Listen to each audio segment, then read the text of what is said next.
प्रकार के होते हैं। अष्टांग योगी, ध्यान योगी, ज्ञान योगी, कर्म योगी, भक्ति योगी। माने निष्काम भाव से थी या यूं समझो परमात्मा की प्राप्ति के उद्देश्य से जो आदमी कोई क्रिया करे या उसको जो भाव है या ज्ञान है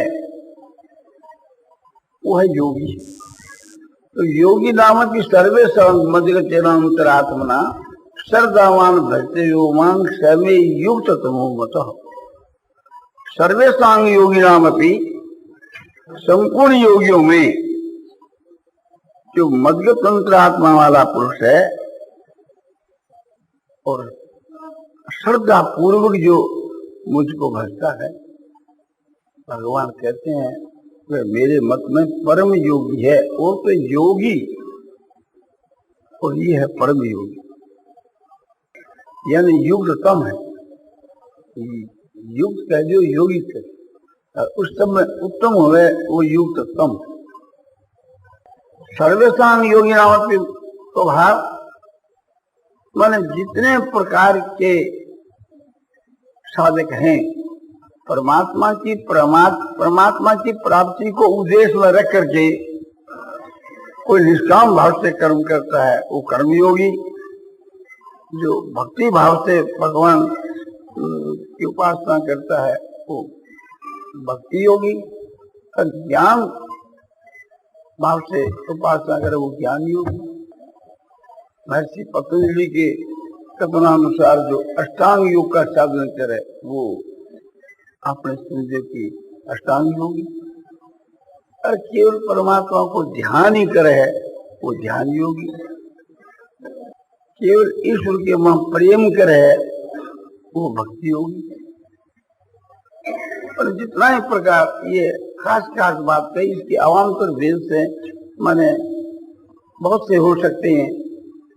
कोई श्री कृष्ण को उपासक, कोई राम को उपासक, कोई अपने विष्णु को उपासक, कोई शिव को उपासक। सकाम भाव से जो उपासना करे उसमें भी गीता में योगी कहे, गीता के 8वें अध्याय के 25 के श्लोक में। किंतु यहाँ को जो प्रकरण है सबको समान भाव से लक्ष्य में रख करके योगी नाम भी सर्वेषांग योगी नाम, सारे योगियों के मां।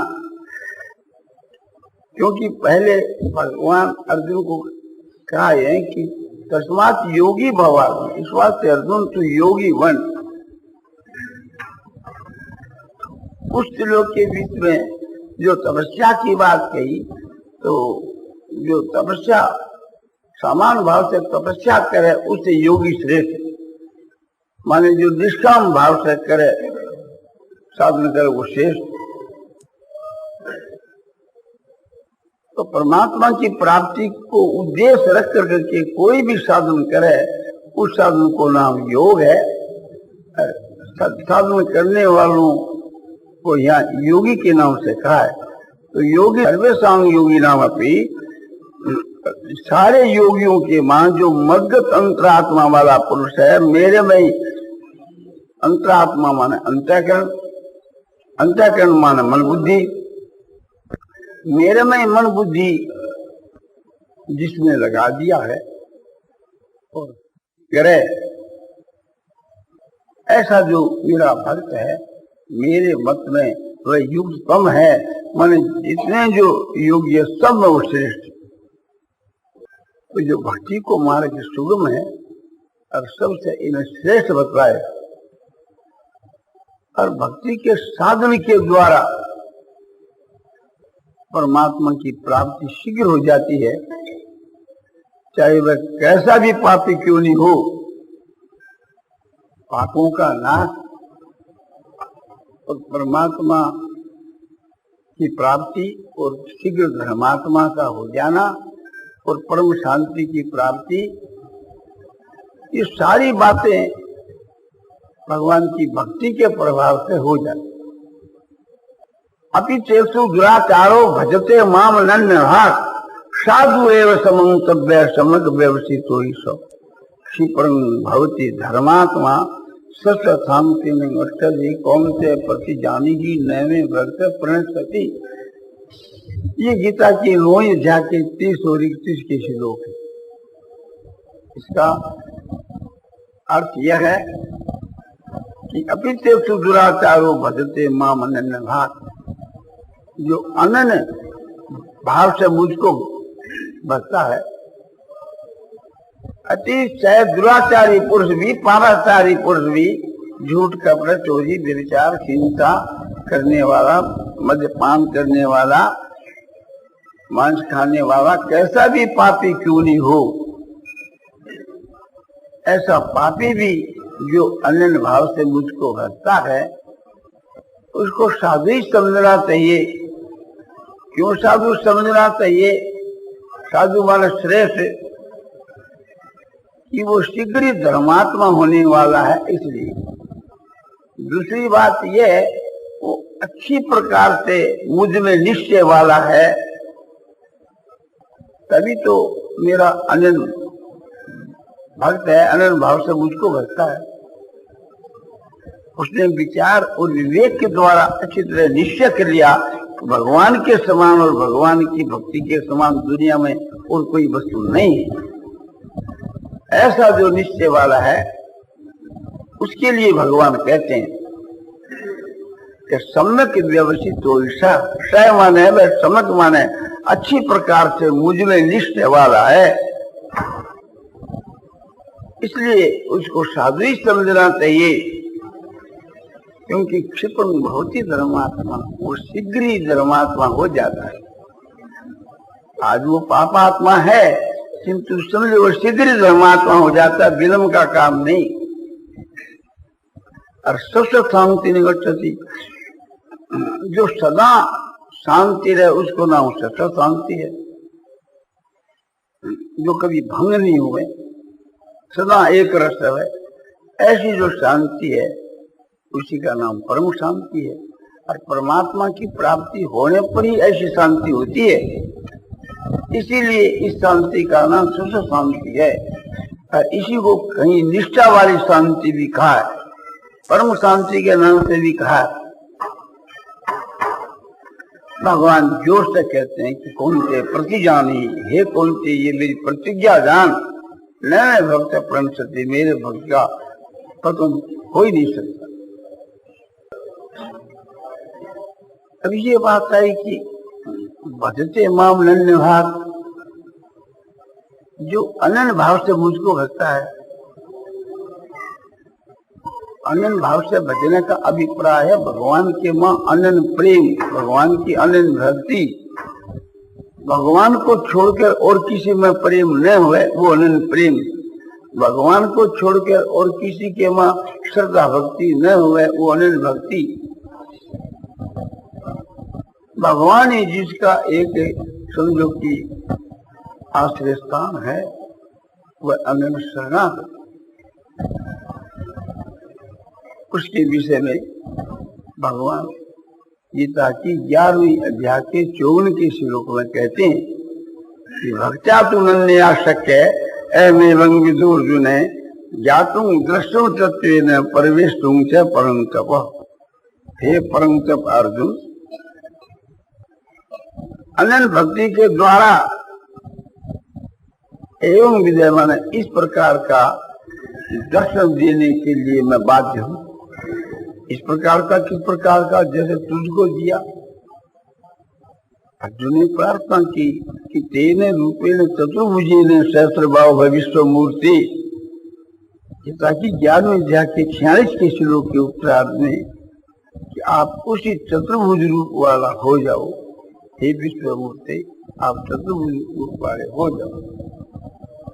अब भगवान बोला, अच्छा जिस रूप को देखना चाहता है वो ही देख, किंतु ऐसा जो मेरा स्वरूप का जो दर्शन है, ना हूं वेदे न तपसा न दाने न चेज्या शक्य एवं विदो दृष्टुम दृष्टवांसी मांग्यता, दृष्टवांसी मांग्यता। जिस प्रकार से तू मुझको देख चुका है उसके लिए एवं विदस्त हो। इसका भाव यह है कि ना हम वेदों के द्वारा, वेदों के अध्ययन के द्वारा मैं इस प्रकार का दर्शन देने के लिए बाध्य नहीं हूं, यानी नहीं दे सकता। अन्य तपस्या करने से, अन्य दान देने से और न जग करने से ही इस प्रकार का दर्शन देने के लिए बाध्य हूं, यानी दर्शन नहीं दे सकता।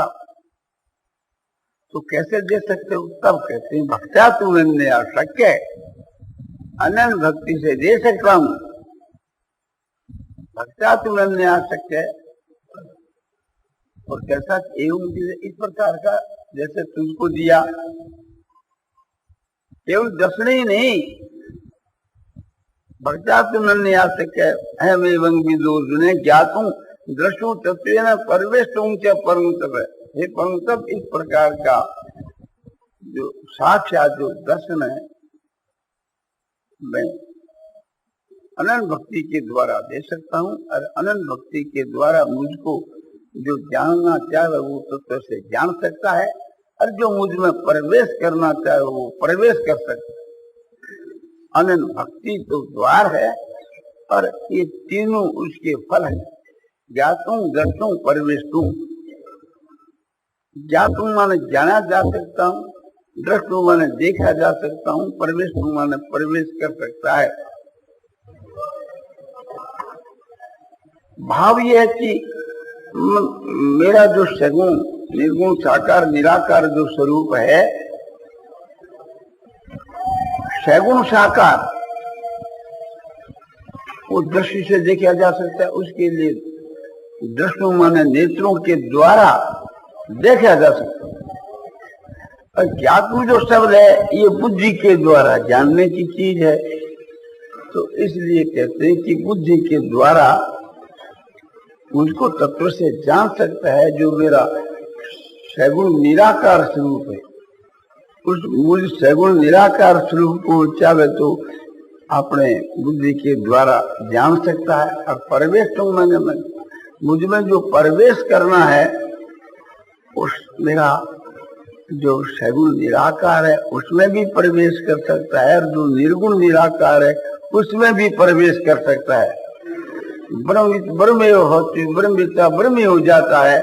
ये निर्गुण निराकार ब्रह्म के मां एकता है, ब्रह्म ही बन जाना। और भगवान का जो सगुण जो स्वरूप है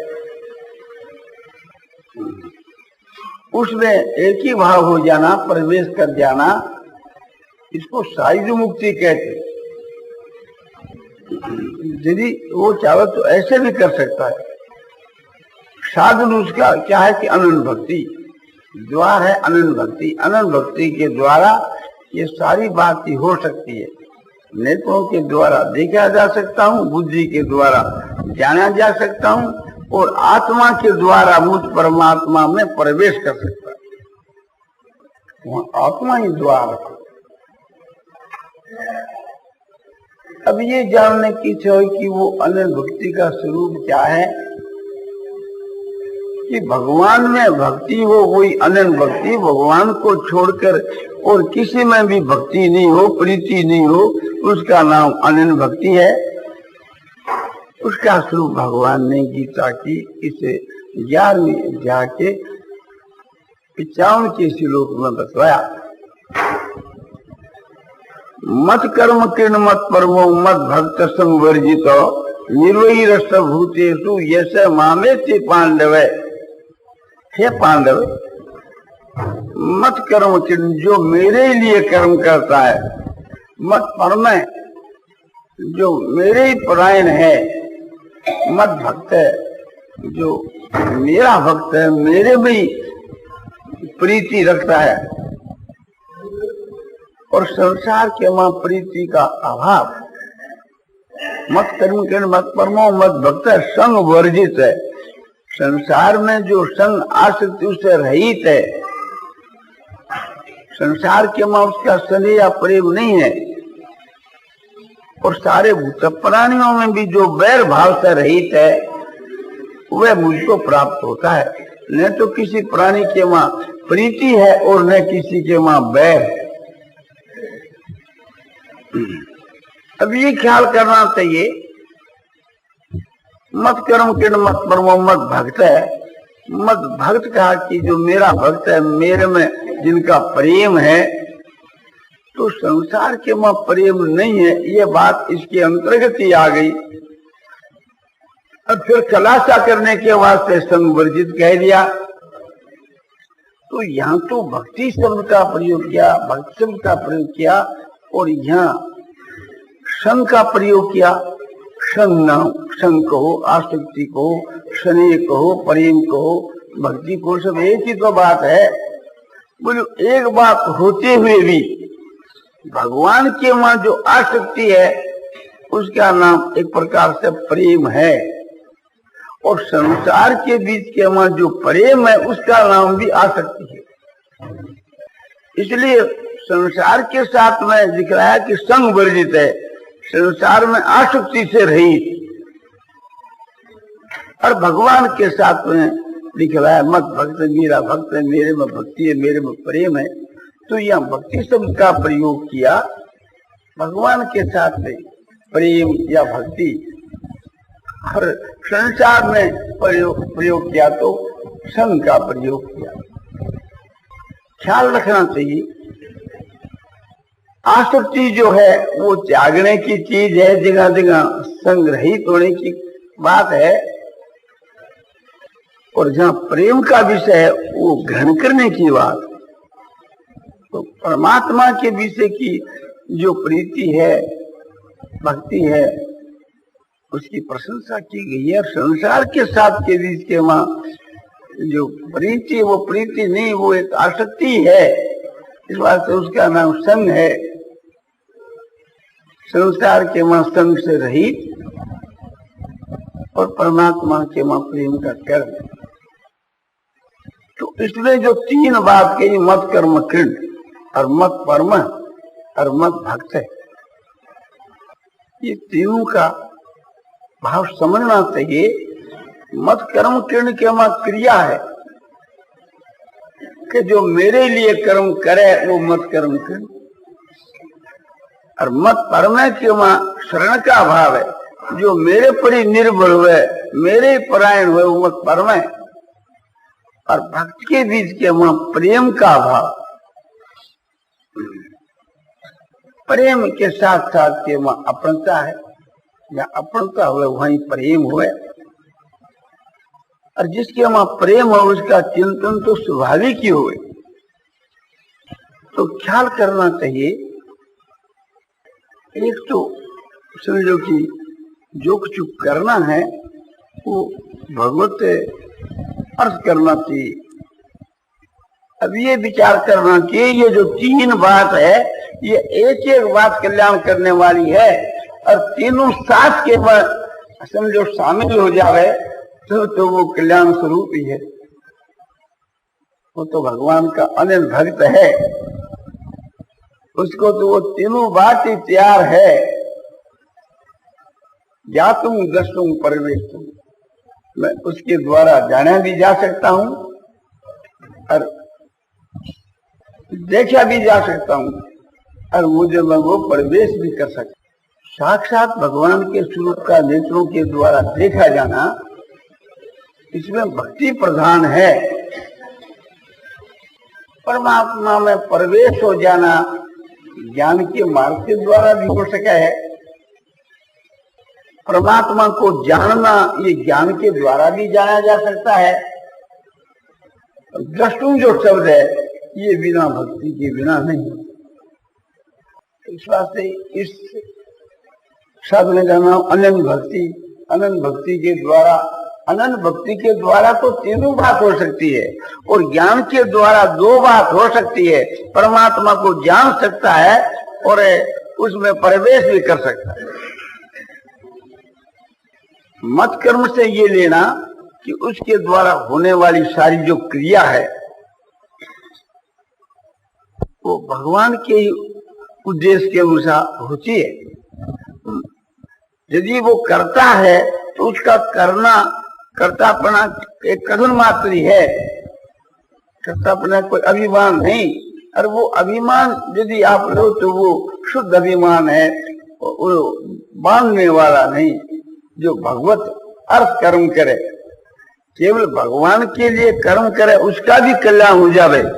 भगवान ने गीता में बतलाया है, गीता की 12वें अध्याय के 10 के श्लोक में कि मदर्शनति कर्माणि कुरं सिद्धिमुवाप्स्यसि, मेरा कर्म करता हुआ भी मनुष्य परम सिद्धि जो है उसको प्राप्त हो जाता है। अब ये ख्याल करना चाहिए और केवल उसके परायण हो जा, जो बोले भगवान के परायण हो जाए उसका भी कल्याण हो जाए। वासुदेव श्रेयो मर्त्यो वासुदेव परायण है, सर्व पाप विशुद्धात्मा याति ब्रह्म सनातनम। ये विष्णु पुराण अपने महाभारत के मां, विष्णु सहस्त्रनाम के मां ये जगह जगह आता है।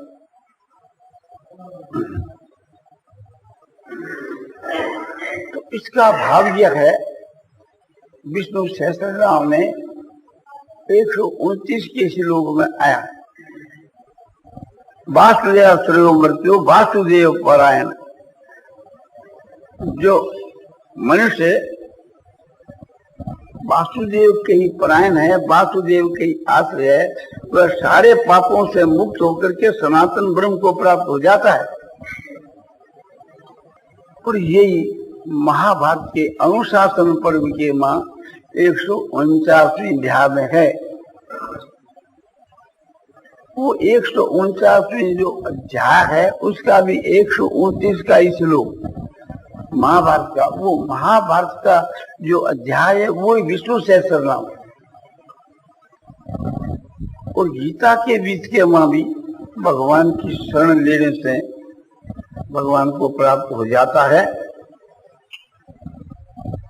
देवी हेसा गुणमयी मम्माया दुर्तया मामे प्रबद्धन्ते माया मेतांतरमुति सततम तीन गुणमयी। मेरी माया करने को बहुत कठिन है, किंतु जो मेरी शरण आ जाता है वो इस माया को पार लांग जाता है। तो केवल जो भगवान की शरण हो जावे तो उसका उद्धार हो जावे। फिर भगवान के लिए ही कर्म करे, भगवान की तबे, तो फिर बात ही क्या है, भगवान के ऊपर निर्भर हो जाना ही प्राय। जैसे भक्त प्रहलाद भगवान पर ही निर्भर थे, कोई चिंता और फिक्र नहीं। जैसे साल भर का छोटा बच्चा मां पर ही निर्भर रहता है, इस प्रकार से जो भगवान के प्रति अपने को छोड़ देता है वह भगवान के परायण है। माता उस बच्चे को चाहे गंगा में फेंक दे, चाहे एक प्रकार से उसकी रक्षा करें, माँ की खुशी है। बच्चा तो एक प्रकार से समझो उस पर ही निर्भर है। इस तरह से थी भगवान के ऊपर निर्भर हो जाना। निर्भरता का ये भार है कि अपने आप को भगवान के चरणों में समर्पण कर देना, और जो भी कुछ अनिच्छा से परीक्षा से आकर के प्राप्त हुए, अपने अनुकूल या प्रतिकूल, उसमें निर्विकार होकर के रहना, उसमें संतुष्ट होना। यदि लाभ संतुष्ट हो, जो कुछ हर इच्छा से आकर प्राप्त हो जावे उसमें प्रसन्न रहना। माने जो भी कुछ हो रहा है सबको भगवान का विधान समझना। अपने करने की बात तो मत कर्म किरण में आ गई, खुद कुछ नहीं करता है, अपने आप से जो होता है, एक में तो करे और एक में अपने आप से होए। तो अपने आप से जो कुछ हुआ है वो भगवान का हुक्म समझे, भगवान का पुरस्कार समझे, भगवान का विधान समझे, एक ही बात है। या भगवान की लीला समझे। तो इस प्रकार से समझ के जो संतुष्ट रहता है वो मत परम है और मत भक्त है। माने भगवान के सवाल किसी में प्रीति नहीं, केवल भगवान के मां प्रीति से ही बेड़ा पार हो जावे, केवल प्रेम मात्र से। हरि व्यापक सर्वत्र समान, हरि व्यापक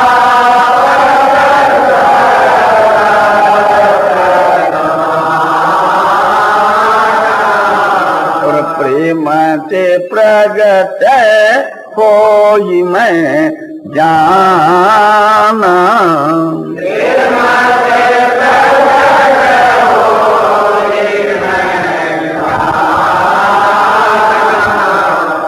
तुलसीकृत रामायण के बालकांड के वहां शिव जी देवताओं की सभा में कहते हैं कि हरि सब जगह के वहां आकाश की जो समान भाव से व्यापक हैं और वे प्रेम से प्रकट होते हैं।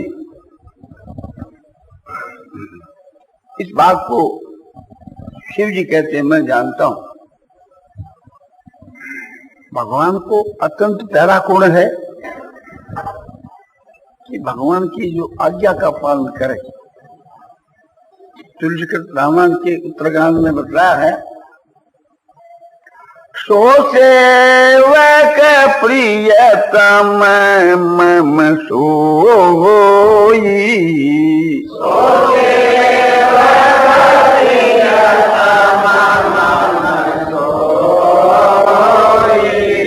मम अनुशासन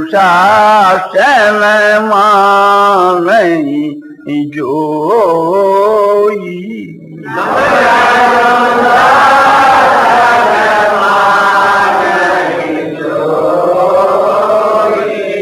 मेरा सेवक है, हर वही मेरा प्रियतम है जो मेरे शासन को मानता है।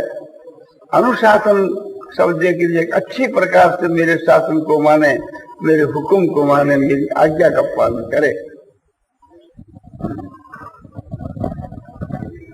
भगवान ने समझो कि प्रिय भक्तों के लक्षण गीता की 12वें अध्याय के वहां 13 के श्लोक से लेकर के 19 के श्लोक तक बताया।